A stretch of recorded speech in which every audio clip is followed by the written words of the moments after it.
Livro dos Monstros. Episódio de hoje, Grick, Grifo e Grimlock.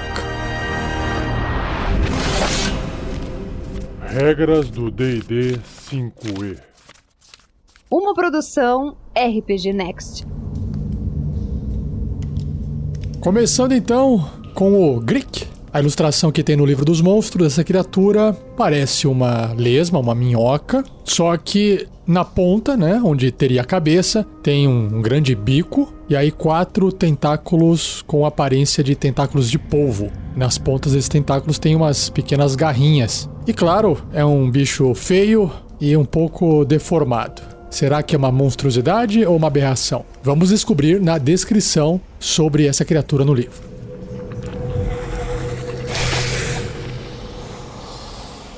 Grick. O Grick é uma criatura em forma de verme que aguarda furtivamente, mesclando-se às rochas das cavernas e grutas que eles assombram. Apenas quando a presa se aproxima, ele ataca por trás, seus 4 tentáculos farpados se desenrolam para revelar seu enorme bico faminto.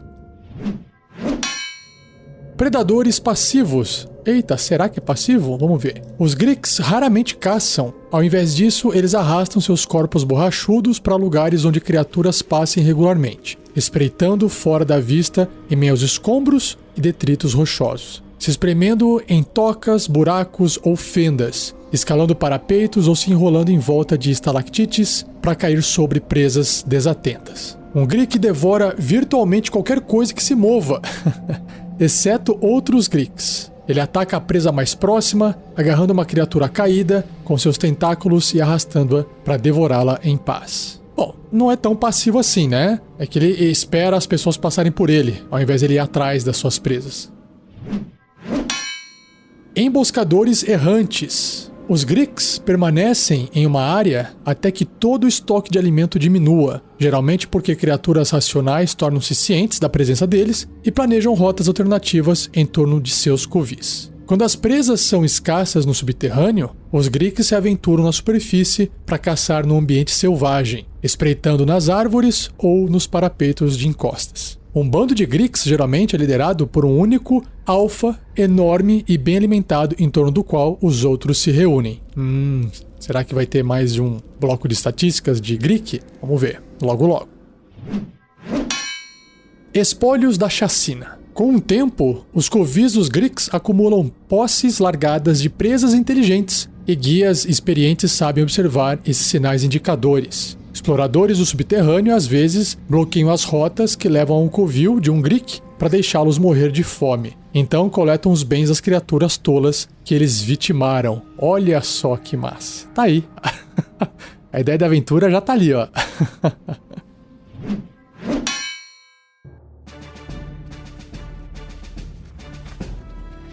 Então vamos pro bloco de estatística do Grick. Na verdade são 2. Tem o Grick normal e o Grick alfa. Grick normal, então, o Grick só, né? É uma monstruosidade. Não é uma aberração. Tá, então não foi feito de nenhum tipo de magia nem nada disso. É uma criatura muito feia. Aberração, uma monstruosidade. É um monstro.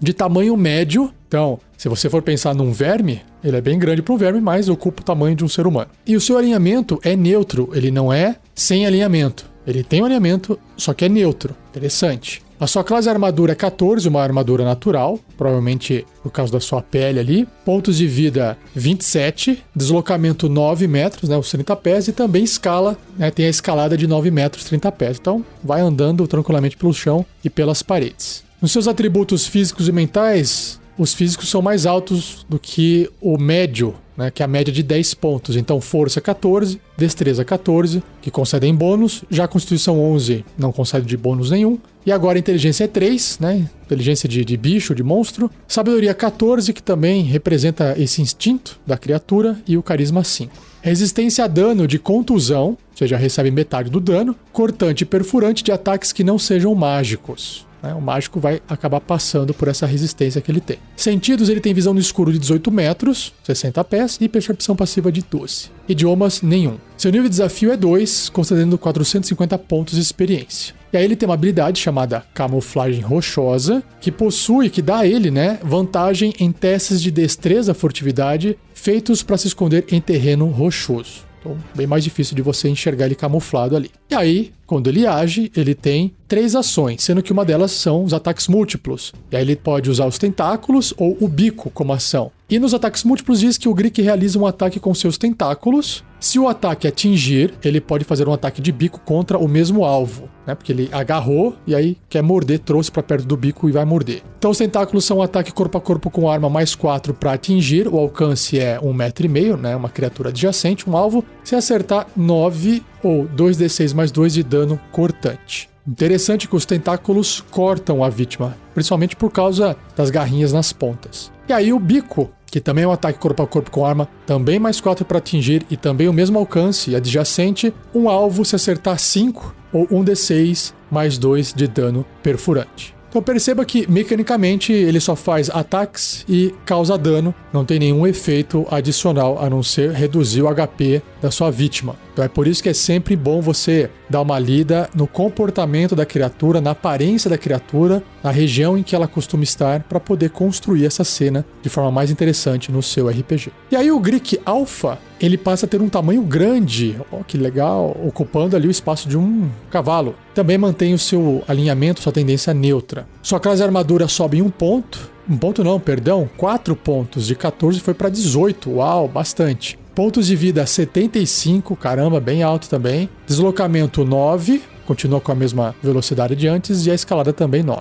E aí, em atributos, é claro que isso vai representar um aumento, né, por causa da criatura ter ficado maior, porque ela, é mais forte mesmo, né, ela come mais, impõe mais a sua presença nas outras criaturas, porque ela tem mais força. Então tá aqui, força 18, 4 pontos a mais que o Grick normal. Destreza 16, 2 pontinhos a mais também. Constituição 15, opa, aí subiu, legal. Inteligência 4, sobe 1 ponto, mas não muda muita coisa. Sabedoria 14 se mantém e carisma 9, um pouco mais alto. E aí ele se mantém com a mesma resistência de dano à contusão, cortante, perfurante de ataques não mágicos. Mesma coisa nos sentidos, visão no escuro de 18 metros e percepção passiva de 12. Também não tem idioma nenhum, só que o seu nível de desafio agora é bem maior. De 2 agora são 7. E aí você tem 2.900 pontos de experiência para poder derrotar ou matar essa criatura, o que o seu personagem ganha, ou o grupo. Ele mantém a mesma habilidade de camuflagem rochosa, para fazer aquele teste de furtividade com vantagem se tiver em terreno rochoso. E aí ele tem também em ações ataques múltiplos, o tentáculo e o bico. Só que tem mais um ataque, ele pode usar a sua cauda como uma arma. Então vamos lá. Nos ataques múltiplos diz aqui que o Grick realiza 2 ataques, um com a sua cauda e um com seus tentáculos. E aí, se atingir com o tentáculo, ele pode fazer um ataque com o bico contra o mesmo alvo. Então na prática ele pode fazer, né, de 2 a 3 ataques, sendo que ele tem que acertar o ataque com o tentáculo para conseguir fazer o outro ataque com o bico. Então, antes de eu apresentar a cauda, vamos ver aqui o tentáculo e o bico. É a mesma descrição do Grick normal, só que aí tem uma chance de acertar maior, que é mais 7 para atingir. O alcance aumenta, dobra, né? São 3 metros, 2 quadradinhos ali no tabuleiro. Um alvo, só que se o tentáculo acertar, vai causar 22 ou 4d8 mais 4 de dano cortante. Uau! E se o bico acertar, é 13 ou 2d8 mais 4 de dano perfurante. Então, muito mais alto o dano que ele pode causar se comparado com o Grick normal. E o ataque de cauda é um ataque corpo a corpo com arma, mais 7 para atingir. O alcance 3 metros, apenas um alvo. Se acertar, vai causar 11 ou 2d6 mais 4 de dano de contusão. A pancada. Então, olha só que interessante. Ele tem um dano de contusão com a cauda, o dano cortante com o tentáculo e o dano perfurante com o bico. Os 3 tipos de dano físico. É isso. Esse é o Grick e agora vamos para a ideia de aventura.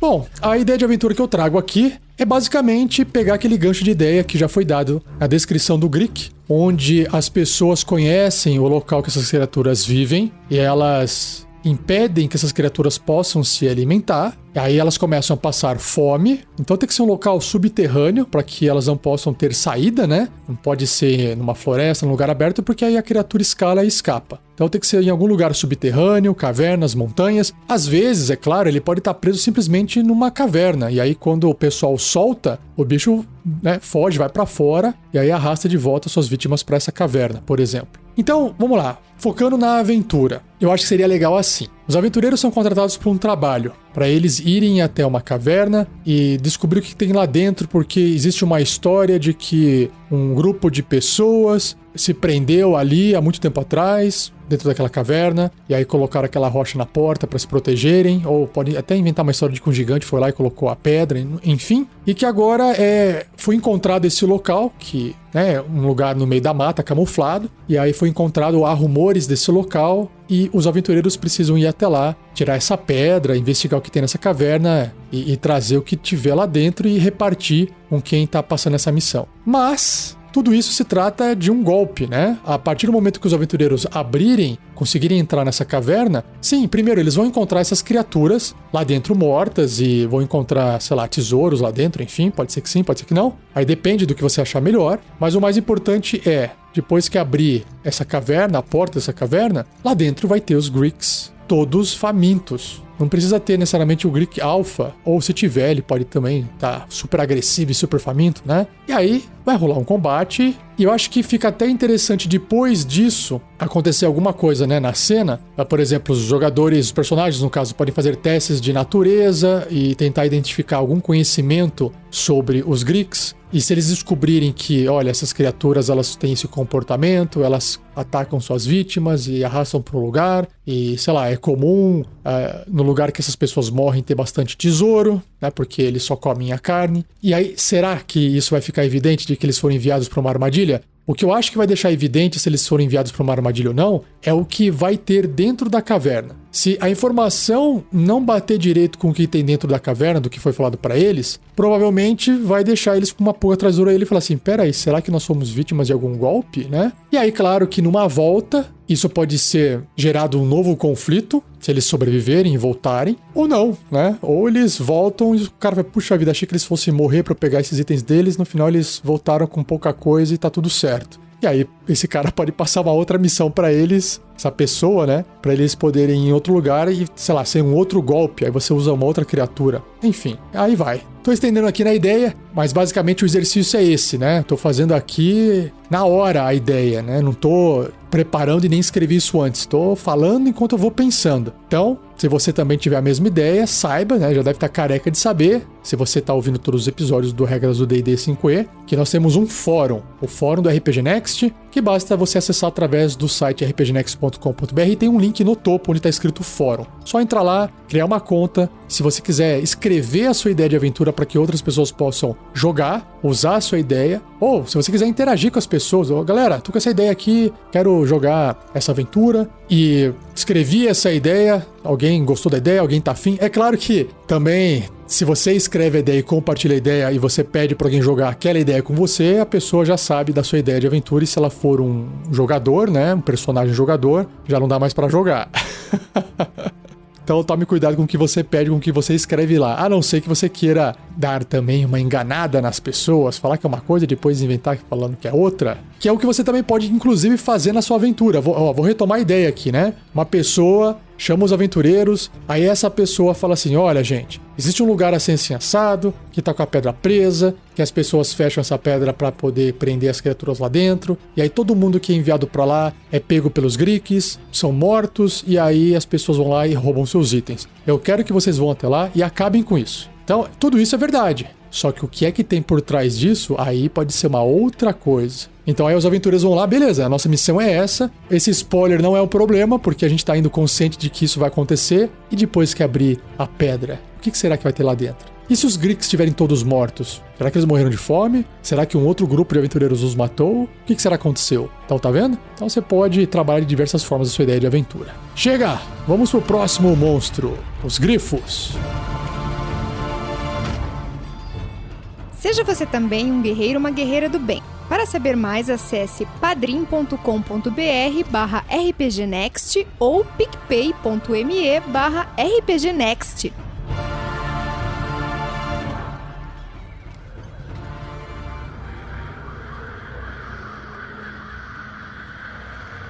Grifos. Bom, o grifo tem uma ilustração bem bonita aqui no livro. Ele lembra uma águia da cintura para frente e da cintura para trás um leão. As suas duas patas dianteiras são patas de águia, ele tem cabeça, bico, corpo de águia, asas de águia, penas de águia e na metade do corpo para trás é leão.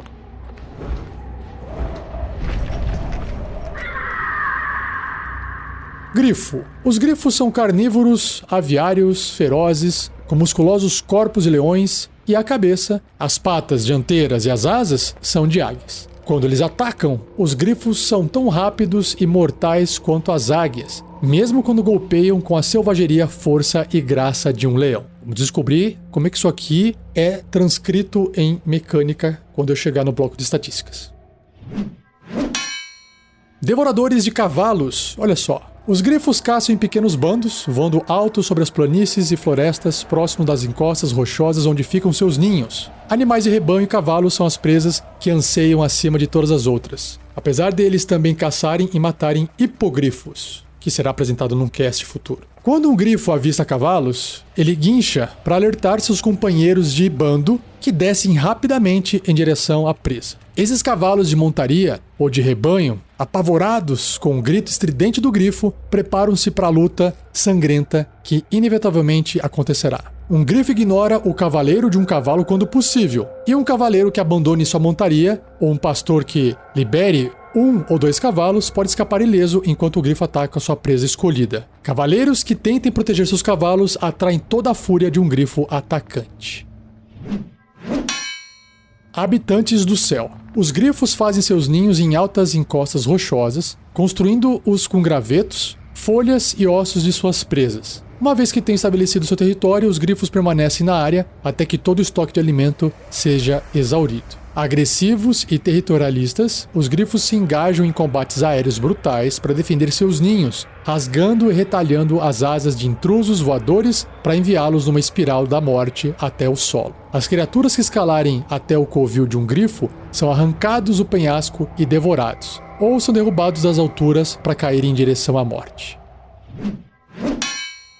Montarias treinadas. Um grifo criado desde o ovo pode ser treinado para servir como montaria. Porém, esse treinamento requer muito tempo, gastos a maior parte com a alimentação pesada da criatura e, claro, por ele ser perigoso. Treinadores experientes acostumados com a ferocidade lendária dos grifos são praticamente os únicos capazes de criar essas criaturas em segurança. Uma vez treinado, um grifo é uma montaria feroz e leal. Ele se vincula a um mestre por toda a vida, voando para a morte para proteger seu cavaleiro. Um grifo de montaria mantém seu apetite voraz por carne de cavalo e um mestre sensato garantirá que um grifo esteja satisfeito com outras presas enquanto passa por terras civilizadas.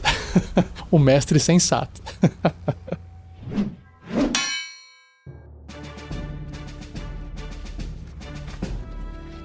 Vamos lá, bloco de estatísticas do grifo. Ele é uma monstruosidade grande, tamanho de um cavalo, e tem um alinhamento sem alinhamento, imparcial, unaligned. E aí sua classe de armadura é 12, 10 mais o bônus de destreza que são 2. Pontos de vida 59, ok. Deslocamento 9 metros no chão ou 24 metros voando, uau, 80 pés, bem rápido. E aí ele tem força 18, bem forte, destreza 15, uma boa destreza. Constituição 16, também bem alto, só que a inteligência 2, é um bichão. Sabedoria 13, instinto e carisma 8. Perícias, percepção mais 5. Sentidos, ele tem visão no escuro de 18, que são 60 pés. E percepção passiva de 15, uma boa percepção passiva. Não tem idioma nenhum e seu nível de desafio é 2, concedendo 450 pontos de experiência. Ele tem uma habilidade chamada visão aguçada, faz todo sentido, ele tem uma cabeça de águia, que diz que o grifo tem vantagem em testes de sabedoria de percepção relacionados à visão. Legal. E aí, em ações, ele tem ataques múltiplos, a ação com o bico e a ação com a garra. Então o grifo realiza 2 ataques nos ataques múltiplos, um com seu bico e um com suas garras. Aí o bico é um ataque corpo a corpo com arma, mais 6 para atingir. O alcance adjacente, um alvo, se acertar 8 ou 1d8 mais 4 de dano perfurante. Claro, o bico vai perfurar. E a garra é um ataque corpo a corpo com arma também mais 6 para atingir, mesmo alcance, apenas um alvo. Se acertar, um dano maior, 11. 2d6 mais 4 de dano cortante. Então, de novo, né, perceba que na ficha, nesse bloco de estatísticas do monstro, não tem muita coisa, basicamente ele causa dano, e é isso, né, durante um combate. É muito mais interessante você trazer pro RPG o comportamento, os costumes do animal, do monstro no caso. Não é uma besta, né, não é um animal, é uma monstruosidade. Ideia de aventura. Bom, eu não vou dar uma ideia dessa vez, mas eu vou recomendar novamente para quem ainda não ouviu, ouvir a aventura Storm King's Thunder, a aventura do Tarrasque na Bota, que estamos ainda gravando, jogando, transmitindo as lives e transformando em podcasts. E, claro, spoiler, lá na aventura existem grifos, tá? Esses grifos, inclusive, moram no topo da torre, de uma torre voadora de um gigante das nuvens. Justamente lá, eu descrevo o hábito alimentar desses grifos, comendo cavalos. Inclusive, os aventureiros acabam comendo também, porque os bichos descem, trazem cavalo para comer. E aí, o gigante da nuvem, que cuida desses grifos, acaba usando de sua magia, se necessário, para poder fazer com que o grifo compartilhe da carne, né? Enfim, os grifos têm um papel mais importante na terceira temporada dessa aventura, então se você quiser acompanhar, basta seguir ou ouvir os podcasts do Tarrasque na Bota da aventura Storm King's Thunder. Vai lá, dá uma olhadinha em rpgnext.com.br.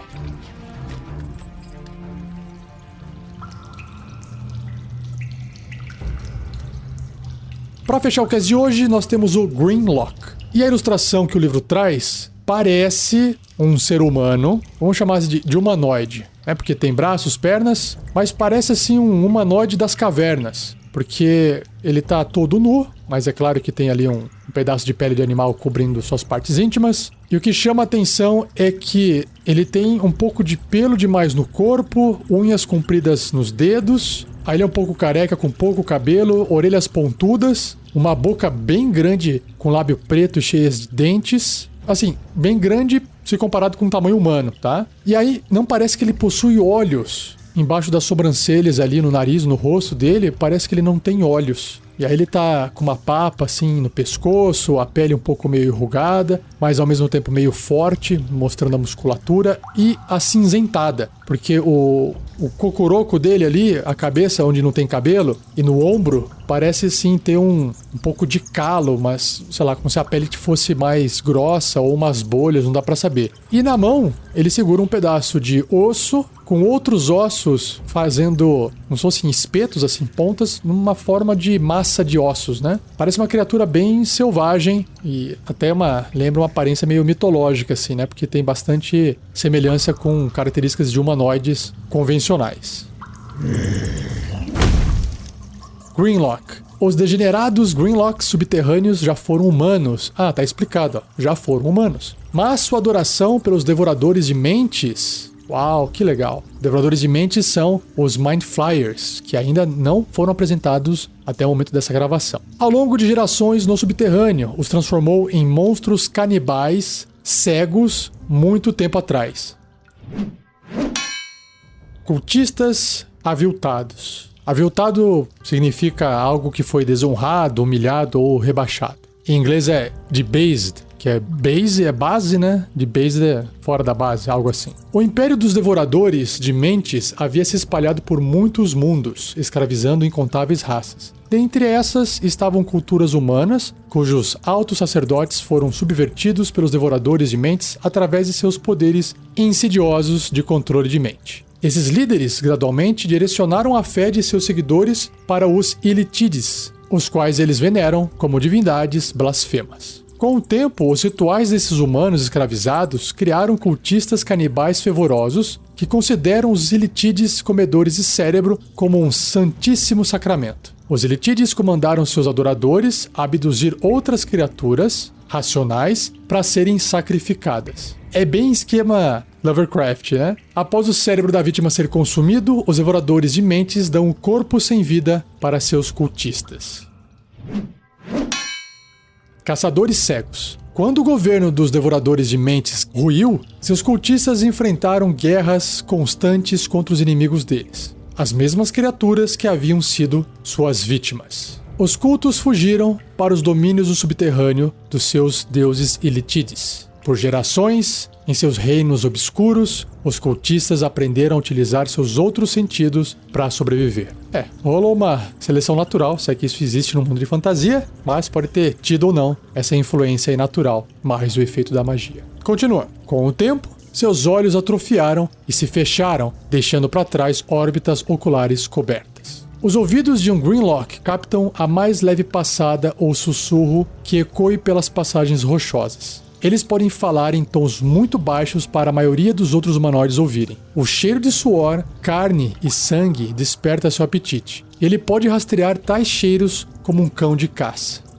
Provavelmente tem isso aqui como habilidade ali na ficha, hein? Já vamos ver. Para aprimorar seus sentidos, os Grimlocks deixam rastros de sangue, pilhas de esterco ou de vísceras de vítimas mortas em locais distantes de seus covis. Quando intrusos passam por essas áreas, eles carregam o cheiro imundo consigo, deixando os Grimlocks cientes de sua aproximação. Olha só que legal. Para a maioria das criaturas, a cegueira é um enorme obstáculo. Para um Grimlock, com seus outros sentidos apurados, a cegueira é uma bênção. Um Grimlock não é enganado por ilusões visuais ou percepções equivocadas. Ele é implacável enquanto caça suas presas.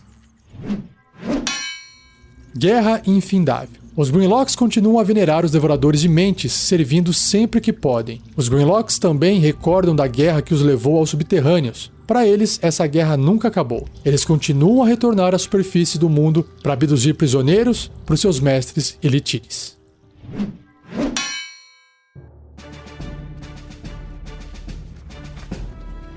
Bloco de estatísticas do Grimlock. Então, ele é um humanoide médio, tamanho de um ser humano. Ele tem a tag, a marcação de Grimlock, para todos os efeitos mágicos, Ele é um humanoide, mas também é um Grimlock.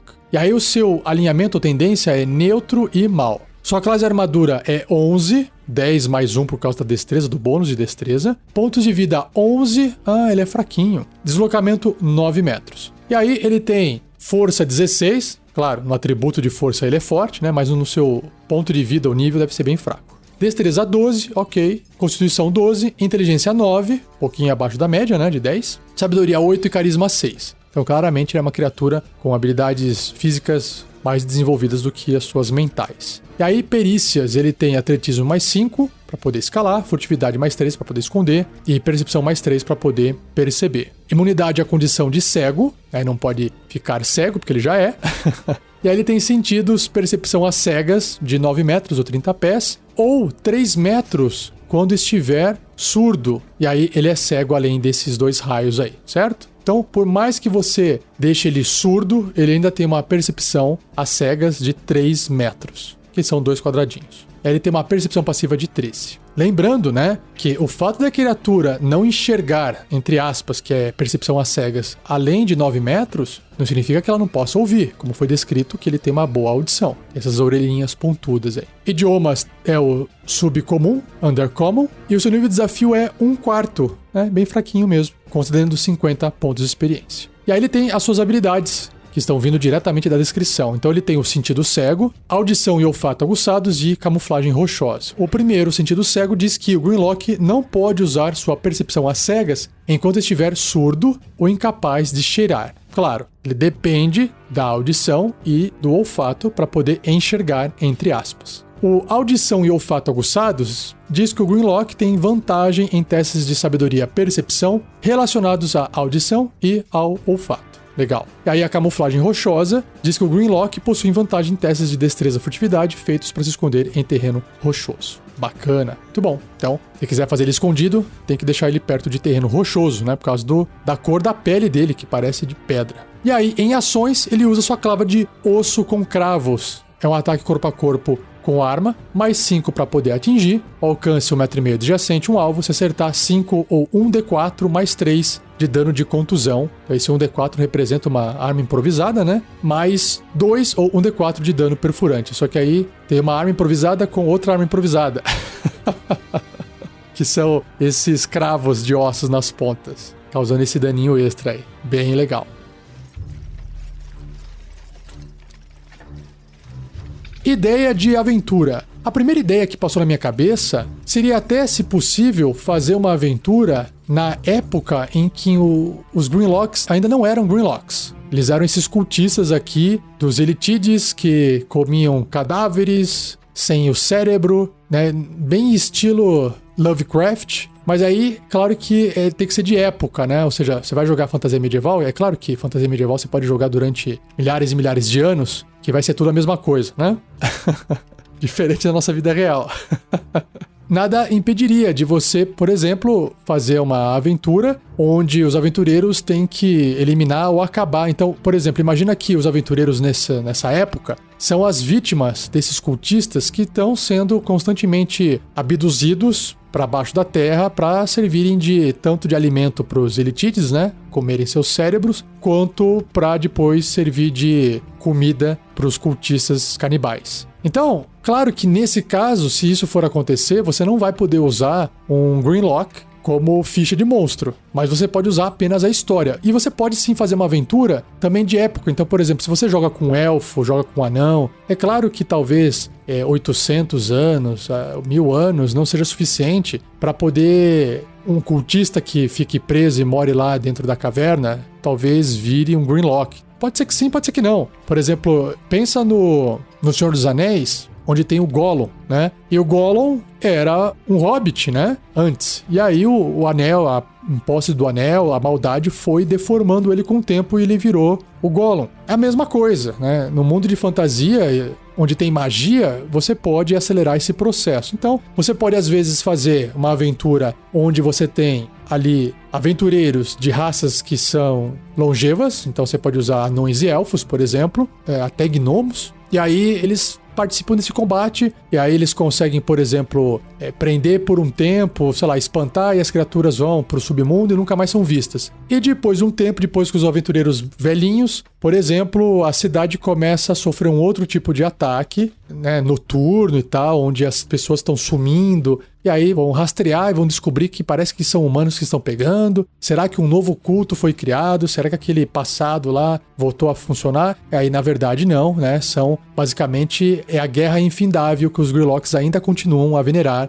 os devoradores de mentes, como o livro descreve. Ou seja, os caras estão ali com a mente totalmente distorcida, e aí eles estão ainda levando vítimas para o submundo. E aí você consegue trazer nessa ideia, aí sim, a ficha do Grimlock para poder combater. Na primeira parte pode ser fichas de cultista, e aí na segunda parte, anos depois, milhares de anos depois, ou centenas de anos depois, podem ser os Grimlocks. Se você tiver uma ideia também legal e quiser compartilhar, já sabe. Só compartilhar ela no fórum do RPG Next.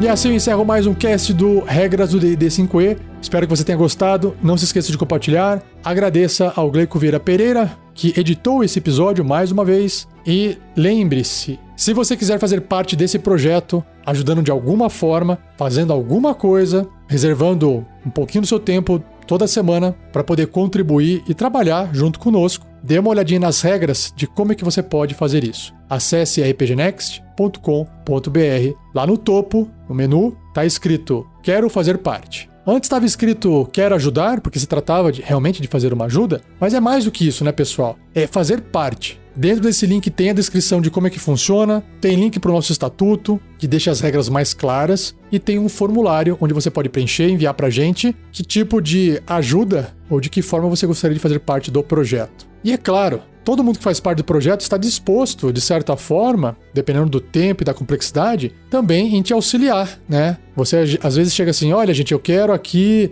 editar podcast. Por exemplo, o Gleico foi né? Que falou que queria ajudar com edição de podcast. Falei, sem problemas, vamos ver aí qual é a sua capacidade de edição. E aí, o Gleico na época enviou, falei, nossa, cara, tá muito boa essa edição. O Gleico já tinha essa habilidade, né? Em fazer as edições e precisava de ajustes. Aí, basicamente, eu expliquei pra ele, passei alguns tutoriais, expliquei pra ele algumas coisinhas pra deixar o formato mais parecido do que eu fazia antes. E aí, claro que ele aceitou fazer esses ajustes, essas melhorias, e hoje tá aí ele editando muito bem os episódios do Regras do D&D 5e. Enfim, entre em contato conosco, tem um formulário lá no site, já sabe onde clicar, lá no topo, Quero fazer parte. A gente conversa, tá bom? É isso.